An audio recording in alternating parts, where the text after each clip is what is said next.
নমস্কাৰ স্মাৰ্ট আইজ ফাউণ্ডেশ্যনৰ ইউটিউব চেনেললৈ মই অম্লান ফুকনে সকলোকে স্বাগতম জনাইছোঁ।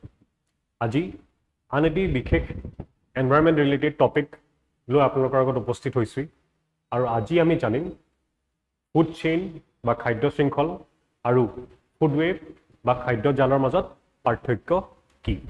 Okay, let's start the video'.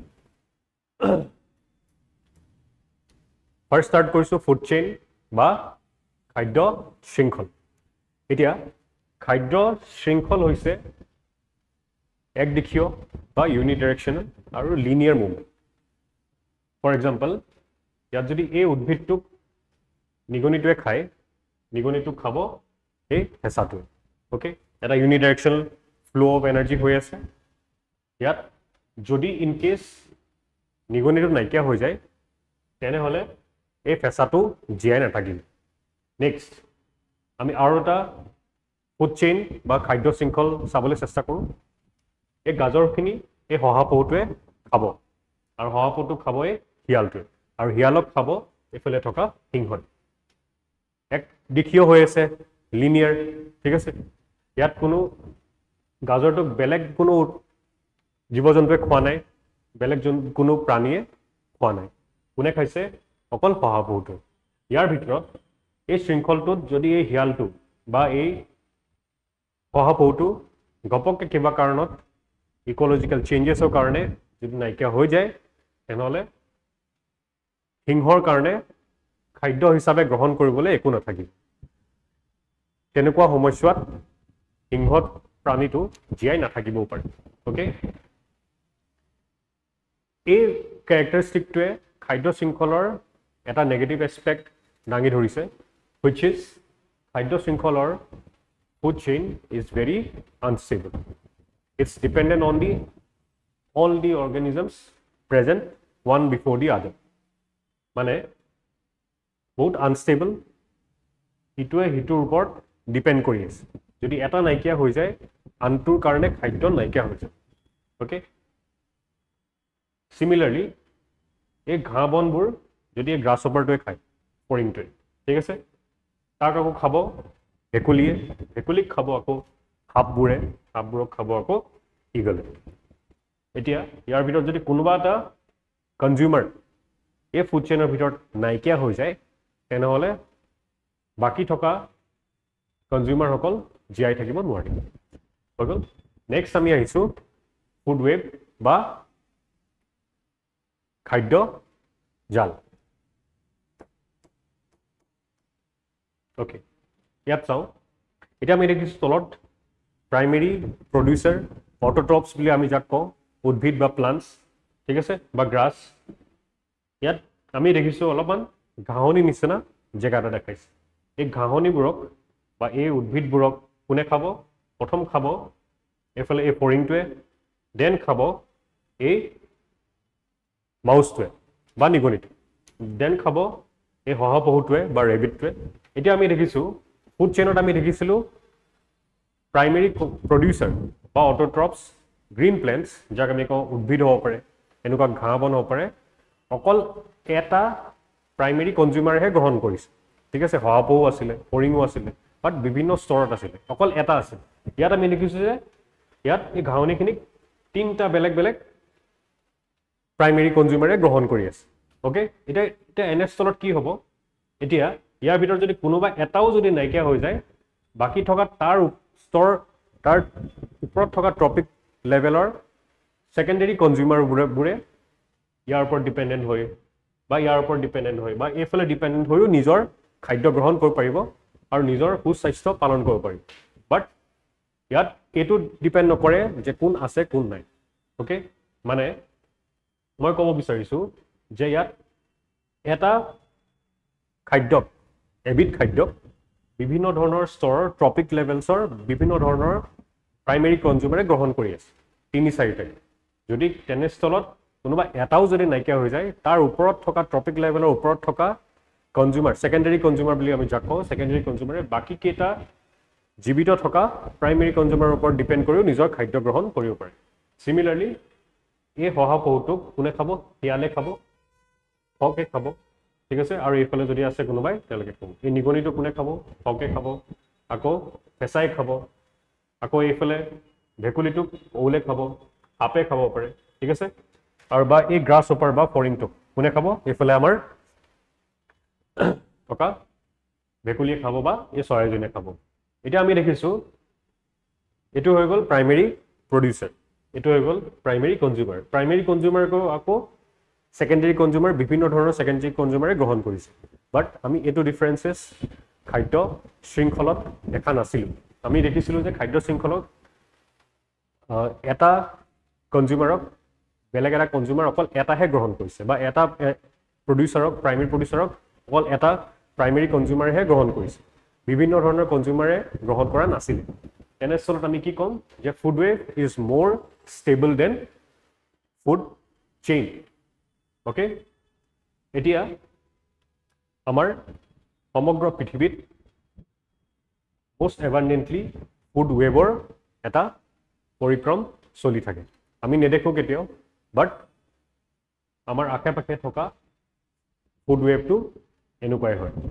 Okay ইয়াত ক্যাৰেক্টাৰিষ্টিক্স কিছুমান আমি এটা চাম ফুড ওয়েবৰ কি কৈছিলো ইয়াত নন লিনিয়াৰ মানে হৈছে অৰৈখিক ঠিক আছে লিনিয়াৰ হলে কি হ'ব এটাৰ পিছত আনটো ইয়াত এটাৰ পিছত আনটো হৈছে বাট আনটো আকৌ বিভিন্ন ধৰণৰ ডাইৰেকচনতো গৈছে ওকে এটো এটা বিভিন্ন ধৰণৰ ডাইৰেকচনত গৈছে লিনিয়াৰ নাই হোৱা আৰু মাল্টি ডাইৰেকচন মানে বহুমুখী বিভিন্ন ধৰণৰ ডাইৰেকচন গুছি গৈছে আৰু নন লিনিয়াৰ একেৰাহিয়ে গৈ থকা নাই নেক্সট কমপ্লেক্সিটি আৰু ষ্টেবল obviously food web জাল মানে কি মকৰা জাল যদি আমি চাও আমি দেখিবলৈ পাও যে ইটস ভেৰি কমপ্লেক্স এনেকুৱা থাকে নহয় বহুত কেটা কি কয় লাইনস তাপা ওলাই থাকে ইয়াতো সেম আমি দেখিবলৈ পাইছো অলপমান কমপ্লেক্স কেনেকৈ হৈছে ইয়াৰ পৰা গৈছে আকৌ এইফালৰ পৰা গৈছে গোটেইখিনি এটা কমপ্লেক্সিটি ক্ৰিয়েট কৰিছে but that complexity leads to stability okay সেইকাৰণে আমি ফুড ওয়েব ইজ মোৰ ষ্টেবল বুলি আমি ক'ব পাৰো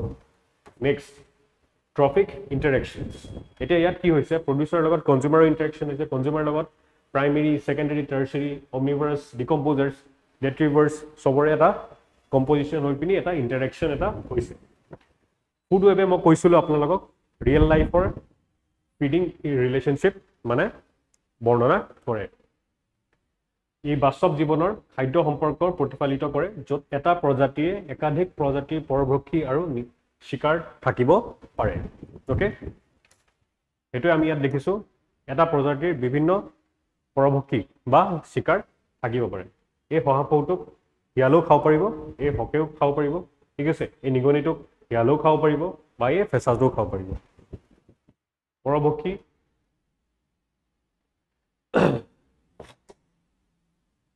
আৰু শিকাৰ বিভিন্ন ধৰণৰ হ'ব পাৰে নেক্সট আপোনালোকৰ কাৰণে এই পিক্টোৰিয়েল গ্ৰাফিক ইমেজটোৱে ভালকৈ এটা ডেছক্ৰিপশ্যন দিব ঠিক আছে এই উদ্ভিদটো কোনে খাইছে ডিয়াৰে নেক্সট উলফ নেক্সট এইফালে যদি ইয়াত কোনোবা মৰি গৈছে ডিকম্পোজাৰ্ছে তেওঁলোকৰ নিউট্ৰিয়েণ্টছবিলাক ব্ৰেকডাউন কৰি আকৌ ফুলত দি দিছে এইটো হৈছে ফুড চেইন ওকে ইয়াত যদি এটা এই হৰিণাটো নাইকিয়া হৈ যায় তেনেহ'লে এই উলফটোৰ খাবলগীয়া খাদ্য একো নাথাকিব নেক্সট ফুড ওয়েবত যদি আমি চাওঁ কি হ'ব এই উদ্ভিদটো কোনে খাইছে গ্ৰাছ হপাৰটোৱে ফৰিংটোৱে বা এইফালে স্কুইৰেলটোৱে আকৌ গ্ৰাছ হপাৰটোক বা ফৰিংটো কোনে খাইছে চৰাই চিৰিকটিয়ে খাইছে বা এইফালে স্কুইৰেলে খাইছে আকৌ চৰাই চিৰিকটি কোনে খাইছে শিয়ালে খাইছে বা এই ইগলে খাইছে এনেকৈ একোটা কনজিউমাৰৰ বিভিন্ন ধৰণৰ পৰভক্ষী বা শিকাৰ থাকিব it represent stability and also' complexity এতিয়া আমি চাওঁ কেইটামান MCQ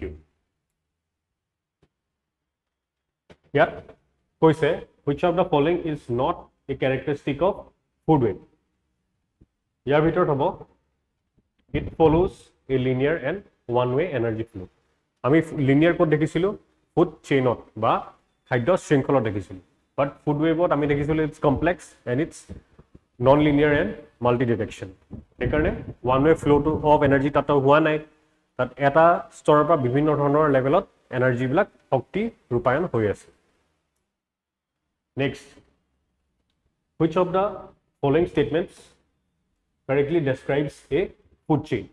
Jodi ami sao etu hobo it's a linear sequence where organisms feed on the one before it. A second number. Next, what distinguishes a food web from a food chain? Okay, etu hobo food webs involve many interconnected food chain. Food chain eta bahut keta ase aru interconnected jodi itu hitur logot link up hoi thake etu kom ami food web. Bahut keta ami food chain food webot ami dekhibole ekpokhiyo hoy food chain but khadyo shrinkhol but bibhinno dhoroner ekpokhiyo khadyo shrinkhol mili pini porigoddo hoise khadyo jal ba food web. Next, which of the following correctly represents an energy flow in a food web? Yat ki hobo pare grass thik ase tabsot deer ba grasshopper ba rabbit kuntu hobo ne frog grasshopper snake ne snake frog ba grasshopper yat hobo grass rabbit then eagle. Next, which of the following statements are correct regarding food webs? Food web regarding amar kuntu statement correct hoy etu ami janibo lage. Food web shows linear and unidirectional flow etu to ketiao no hoy 1 to gusi joa lage lage amar option number A aru C to amar naikia hoy jay. Okay, eta ami sam food webs reflect biodiversity and complexity of an ecosystem. Yes, correct. In food web an organism can occupy multiple trophic levels. Yes, true. ঠিক আছে, decomposers are not considered part of food web. এটো কেতিয়াও হ'ব নোৱাৰে। ঠিক আছে, decomposers food web হওক মানে খাদ্য শৃংখল হওক বা খাদ্য জাল হওক decomposers সদায় থাকিব। নহলে খাদ্য শৃংখল বা খাদ্য জালত মৰি যোৱা জীৱ-জন্তু বা উদ্ভিদবোৰক ডিকম্পোজ কোনে কৰিব? খাব কোনে? ঠিক আছে, তেওঁলোকৰ পৰা নিউট্ৰিয়েন্টছ উদ্ধাৰ কেনেকৈ কৰিব? আকৌ নিউট্ৰিয়েন্ট সাইকেলটো ফ্লো কৰিব। একাৰণে ডিকম্পোজাৰ্স দুইটাতে থাকে। একাৰণে 4th নম্বৰ স্টেটমেন্টটো আমাৰ ৰং। 4th নম্বৰ স্টেটমেন্টটো ৰং হোৱা লগে লগে নাম্বাৰ ডি নম্বৰ স্টেটমেন্টটো আমাৰ ৰং হৈ গ'ল আৰু 1 to 2 ৰং হৈছিল। একাৰণে আমাৰ statement number 2 and 3 option number B will be the correct answer. ঠিক আছে, আজি এইখিনি আছিল। এইটো এটা কমপ্লেক্স টপিক, মই আপোনালোকৰ লগত অকমান ইজিলি বুজাবলৈ চেষ্টা কৰিলো। Hope you like the video. Thank you so much and keep studying. Okay, নমস্কাৰ।